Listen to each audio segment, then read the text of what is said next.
Ok. Bon, nous allons commencer. Salutations à toutes et à tous dans le nom du Seigneur Jésus-Christ. Amen. Je vais demander aux frères de remettre ces instants dans la prière. Vous pouvez prier, s'il vous plaît. Oui, et vous? Vous pouvez prier avant qu'on ne commence.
Amen.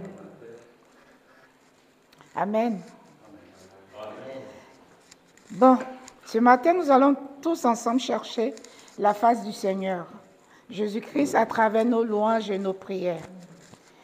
Et je vais m'excuser ce matin parce que ce que je vais dire peut-être peut un peu choquer.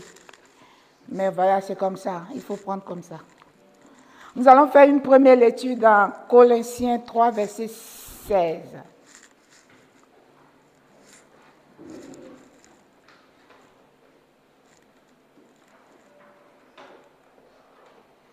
Colossiens 3, 16.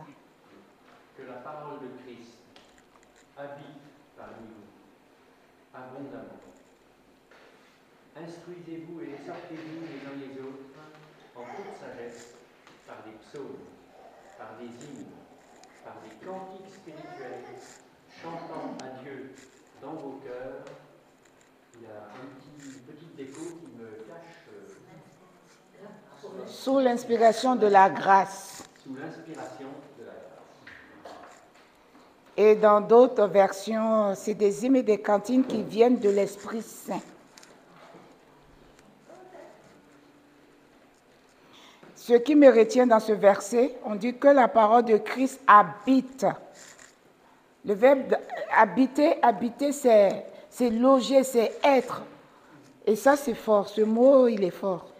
Nous allons faire une deuxième lecture aussi dans 1 Thessaloniciens 5, 16 à 18. Lui, il est long. Si 2 ou 3 personnes veulent lire. Soyez toujours joyeux. Priez sans cesse. Rendez grâce en toutes choses, car c'est à votre égard la volonté de Dieu en Jésus-Christ.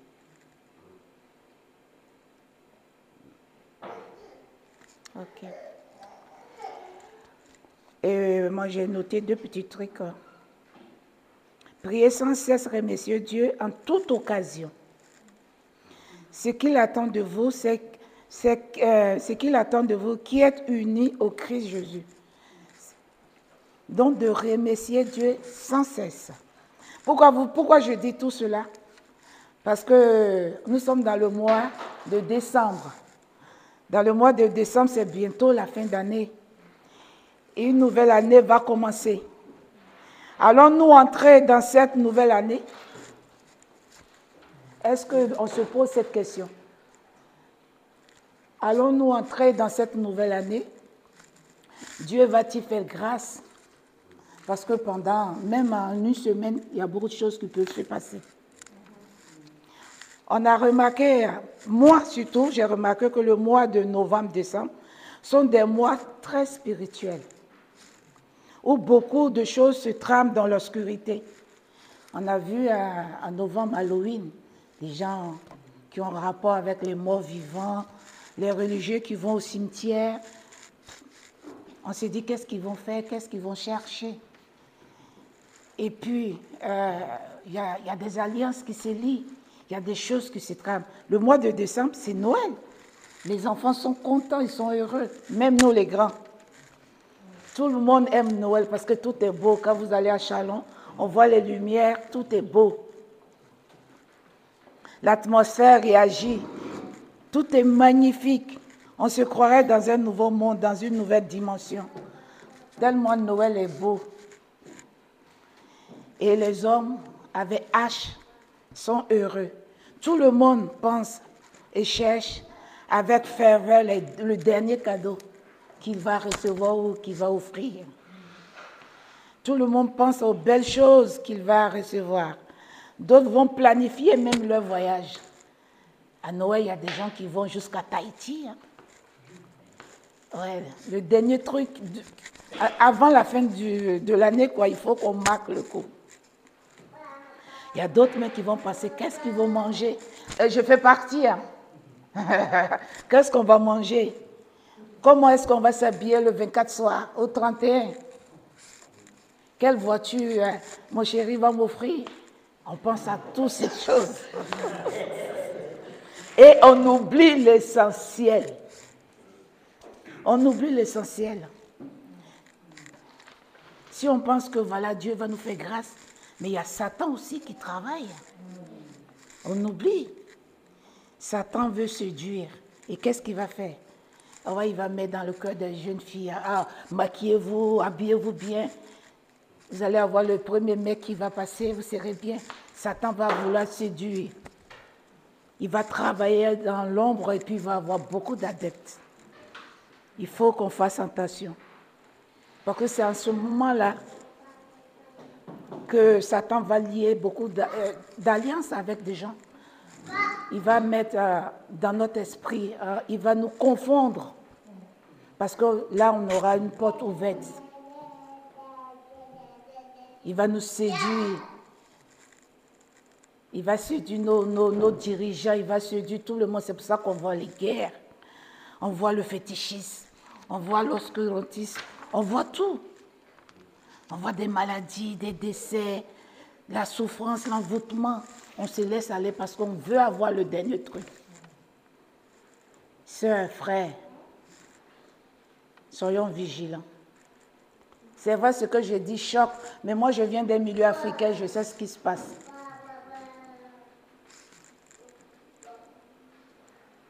Nous devons nous nourrir de l'Esprit Saint et être en phase avec Dieu.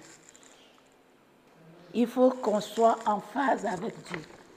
Parce que si nous ne sommes pas en phase avec Dieu, nous allons payer cher. Parce que l'alliance que nous allons signer avec le diacre, le pape, va nous suivre. Et on aura des retombées. Ça, c'est sûr. Nous allons faire une troisième lecture dans Matthieu 6, 25 à 34. C'est pourquoi je vous dis, ne vous inquiétez pas pour votre vie, de ce que vous mangerez, ni pour votre corps, de quoi vous serez vêtus. La vie n'est-elle pas plus que la nourriture et le corps plus que le vêtement? Regardez les oiseaux du ciel, ils ne sèment ni ne moissonnent, et ils n'amassent rien dans les greniers, et votre Père céleste les nourrit. Ne valez-vous pas beaucoup plus qu'eux? Qui de vous, par ses inquiétudes, peut ajouter une coudée à la durée de sa vie? Et pourquoi vous inquiétez au sujet du vêtement? Considérez comment croissent les lys des champs. Ils ne travaillent ni ne filent. Cependant, je vous dis que Salomon même, dans toute sa gloire, n'a pas été vêtu comme l'un d'eux. Si Dieu revêt ainsi l'herbe des champs qui existe aujourd'hui, et qui demain sera jeté au four, ne vous vêtira-t-il pas de plus forte raison, gens de peu de foi? Ne vous inquiétez donc point, et ne dites pas, que mangerons-nous? Que boirons-nous? De quoi serons-nous vêtus? Car toutes ces choses Ce sont les païens qui les recherchent.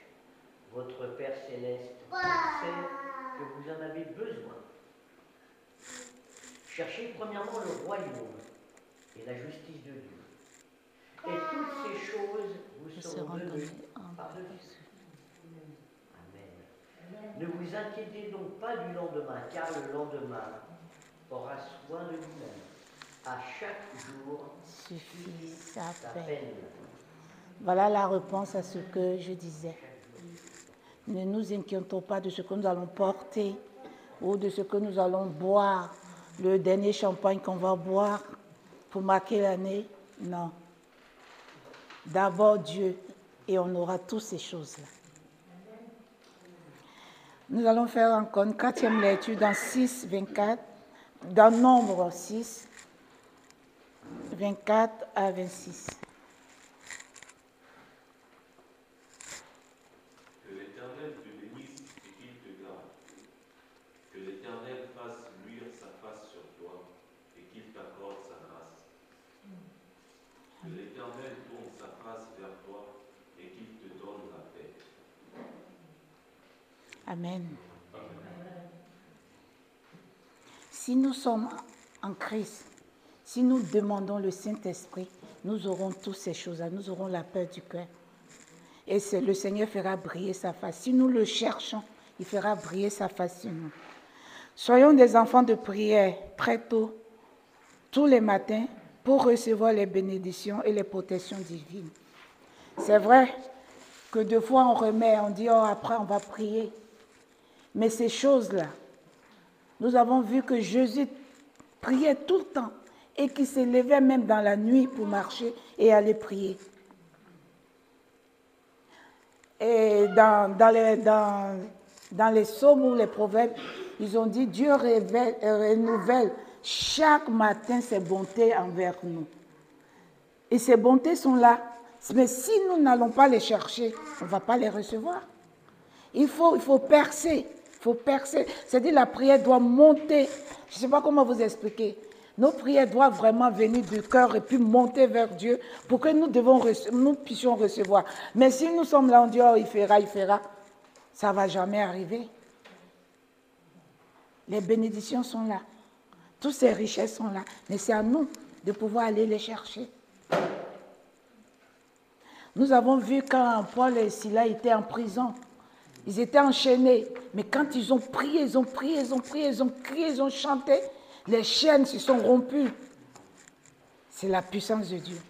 Et ce matin, je vous dis, mes sœurs et frères, chaque jour, avant que le pied ne touche le sol, fléchissez les genoux et priez.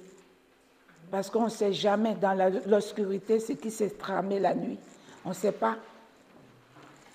Peut-être qu'il y a quelqu'un qui vous en veut. Il y a la jalousie. Le collègue du travail, il peut envoyer des incantations vers vous, vous ne savez pas. Peut-être que vous avez fait un truc qui l'a fâché, il peut dire des choses. Mais vous, étant Dieu, vous allez prier et puis voilà, décanter la situation, détruire ce qu'il a dit. Peut-être qu'il y avait un accident qui était prévu, mais grâce à la prière, Dieu fait effacer tout cela. Il est très important le matin de recevoir les bénédictions de Dieu. Les oiseaux se lèvent le matin pour chanter. Pourquoi pas nous, les humains? Pourquoi pas? Amen. Amen. Nous allons faire une lecture dans Psaume 119, 147 à 149.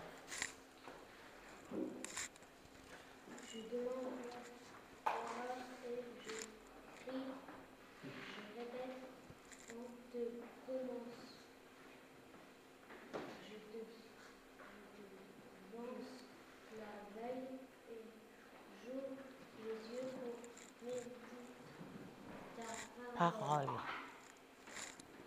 Écoute ma voix, salue ta beauté, rends-moi la vie, salue son jugement. Je dévance l'aurore.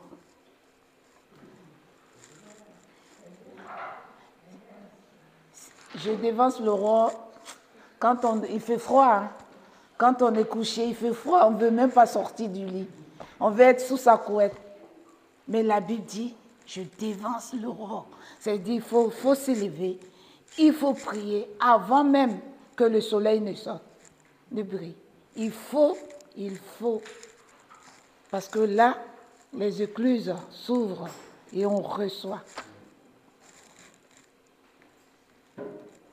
Alors je dirais que la compassion, la paix et l'amour de Dieu vous soient multipliés. Amen.